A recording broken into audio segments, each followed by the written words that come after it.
Hello everyone, I'm Jasmine. Let us read Stand By Me, Chapter 2, Part 2. Kartik Sharma, how are you feeling now? Inspector Kumawat asked. He paced the room a couple of times before he sat down on the black chair opposite Kartik. He was the same police officer who had come to the house on the morning after the incident. Dead, Kartik said in his mind, but replied, better. The conversation was being recorded and he didn't want to give the doctors a chance to think otherwise. Why is this happening to me? Why am I stuck in this mess? Kartik's fingernails bit into his palms, imprinting red crescents on his skin. He twiddled his thumbs, then realized that it would be interpreted as a sign of nervousness. At least he had learned that much during his stay in the hospital. Do you mind telling me again what happened on the night of 29th November? Kartik shook his head. The tears that suddenly flooded his eyes blurred his vision. He couldn't handle the horrible memories stirring in his mind, nor the guilt associated with those memories. It was as if the image of Ruhi's pale, lifeless body was imprinted on his brain. Still, he told himself to remain strong. For some reason, even he couldn't fathom, because he had lost the desire to live. What happened on the night of 29th November, Mr. Kartik? Inspector Kumawat pressed. Kartik shook his head again, indicating that he wasn't willing to speak about the incident. He wasn't sure that what part of the ordeal was worse, living it or having to constantly recount the events to the police. Mr. Kartik, Inspector Kumawat was losing patience. Do you agree with the version of events recorded in the police report? Silence greeted Inspector Kumawat's question. Kartik's mind had flitted elsewhere, more specifically to the darkest morning of his life. His fingernails cut deeper into his palms, bringing him back to reality. No, I do not agree with that version. It is not the truth. You simply want to close the case and have found an escape route by declaring it a suicide. Ruhi didn't kill herself. Kartik was furious. So you still believe in the statement you gave at that time? Inspector Kumawat looked into the file he was holding. Of course, but how does it matter now? Why are you bringing this up all of a sudden when your department has already closed the case? Kartik blurted out in anger. We are just cross-checking all the open files to see them permanently. It's routine procedure, Inspector Kumawat replied matter-of-factly, adding, so you think the stalker you saw outside the apartment that evening had been chasing Ruhi for quite some time, and he broke into your house after the party and killed her? I believe you have already recorded my statement, haven't you? Kartik was getting increasingly irritated with the entire discussion, which he knew would yield nothing. You still have to repeat it for the final recording. Kartik remembered what Dr. Singh had said last night. Trust me, everything will be okay. Replaying the words in his mind, he tried to compose himself to give his statement once again, hoping it would be the last time he would have to repeat it. Yes, it was him. I had seen him a few times before, and a couple of times on the evening of the 29th. The first time I saw him that was evening, Ruhi was arguing with him. He had his back to me, so it didn't immediately strike me that he was the same guy who had been hovering around our apartment. He had this long ponytail and was wearing a white shirt. Yes, the party was about to start when I saw a guy. Same appearance, white shirt and ponytail, and realized he was the one I do often spotted hanging around our apartment, sometimes glancing towards our bedroom windows. Then I realized he was the one I do seen with Ruhi earlier in the evening. I wish I could have stabbed him then and there. I still feel responsible for her death. I still feel he was the one who came out of her room that night and took me to my bedroom. Maybe he was the one who said, "I'll be as free as a bird from now on. No worries, no tensions, nothing." But you have said in your statement so far that you weren't sure who that was.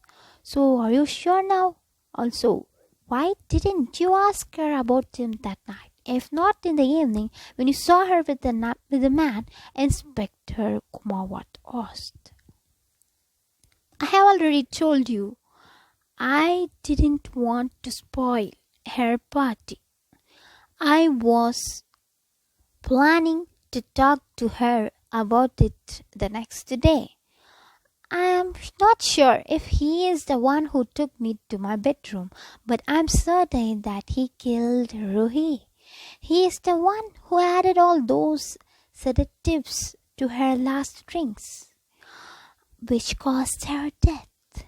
The guilt was evident in Kartik's voice. But why would she accept a drink offered by a stalker? That too, after everyone had left, including her boyfriend, Mahir. I don't know. It was your job to find out. How many drinks did you have that night? I don't remember. Kartik didn't even want to remember. That says it all, Mr. Kartik. We just can't go ahead with your statement. Neither then, now or now. No matter what you think, you have to trust us. The stalker never existed. He never entered your apartment. The security guard has no record of a visitor coming to your apartment after midnight. Once the party was over, Ruhi killed herself. The sooner you accept the fact, the better it will be for you, Inspector Kumawat said, stamping his verdict on the case once and for all. Fine, whatever, Kartik said and took a deep breath. He was done with all of it. No one believed him.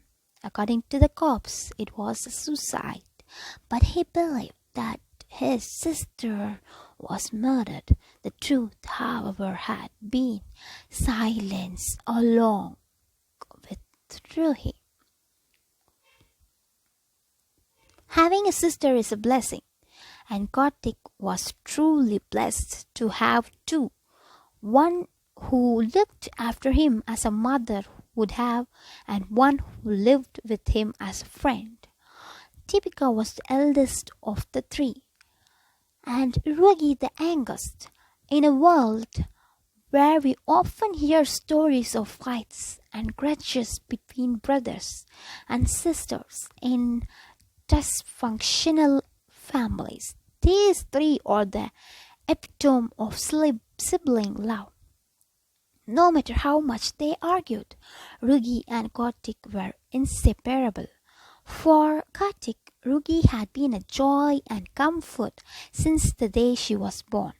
She was the friend who helped him through difficult times. Her consoling words were worth more to him than all the wealth in the world. He was always a little reserved in Deepika's presence, as she was the eldest, but Ruhi was his partner in crime, a companion to whom he could express his feelings. Being the youngest in the family has advantages of its own. You are suddenly ordered to do all the little chores at home, but on special occasions you are totally pampered, and it was no different for Ruhi. 29th November was Ruhi's day, the eve of her 25th birthday. Kartik had organized a surprise party for her that night, followed by a special outing the next day, but pretended that he had absolutely no plans. He went to work that morning like it was any other day, but as he drove back, his car was crammed with all the party stuff, including the booze and decorations. He had written the special note for Ruhi and pasted it on his gift for her, which was now in the car's passenger seat. While he waited at a red light with music playing on his stereo, he glanced at the note to read it again. Never can it be said that there is a better sister in this world than you. You are amazing in every way. I'd rather have you than 1,000 friends beside me. Looking forward to many more late night talks and shopping days with you. Here's a surprise for you this year and for many more. Happy birthday, my little sister. It brought a smile to his face. He loved and cared for his sister unconditionally. After moving out of their parents' house, he felt she was his responsibility, and a special, inseparable bond had developed between the siblings. He called Ruhi to inform her that he had left office early and was on his way home. Are you home? He asked. No, bye. I am at the supermarket for some groceries. Why? Nothing special. I'm coming home early, so I thought I would check and see if you're there. Okay, by the way, Deepika called to say that she can definitely make it for brunch tomorrow, Ruhi said. Are you sure? That's great. Anyway, I'll see you soon. I'll reach in 15, Kartik said and hung up. The news about Deepika delighted him, as he had thought she would be missing out on brunch the next day. They had followed this tradition of Ruhi's birthday for the past few years, but Deepika had said she would have to stay over at the office for a late-night meeting and might have to miss the brunch for the first time. Kartik thought of calling Deepika right then, but just as he entered the lane of their apartment building, he saw Ruhi near the park that faced the main gate of the colony. He was puzzled. She had said she was at the supermarket just a few minutes ago. He thought of calling out to her, but dropped the idea when he saw that she was talking to someone. It seemed as if they were arguing about something. The guy had his back towards Kartik, and the lane was too dark for him to see anything clearly. But a long ponytail and white shirt couldn't go unnoticed. He certainly wasn't Mahir, Ruhi's boyfriend. Why did she lie to me? Who is the guy, and what is he doing here at this time? Should I just go and check? Maybe ask her directly what is happening? He could be a friend, but judging from her gestures, this is no regular argument. And if he is a friend, then why did she lie about meeting him? There certainly aren't any grocery bags in her hand. These thoughts hammered through his head, and when he had almost decided to get out of the car and cross the lane to go towards them, the guy started walking away. Ruhi crossed the road to Kartik's side, but didn't see his car parked at the end of the lane. Kartik was in 2 minds. He wanted to ask Ruhi about what was happening that very moment, but he feared that it would upset her and spoil the party for her. 7 months later, in his hospital room, he wished he had decided otherwise.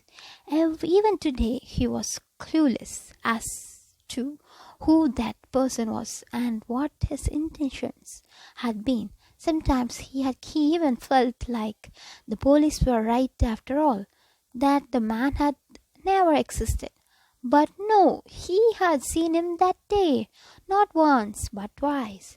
As far as Kartik was concerned, that man surely did exist. He wished he could alter that night, if not delete it completely from the calendar. Some decisions can turn your entire life upside down, and not talking to Rahi about what he had seen that evening had certainly changed Kartik's. Subscribe my channel and click on the bell icon for more audio reading books.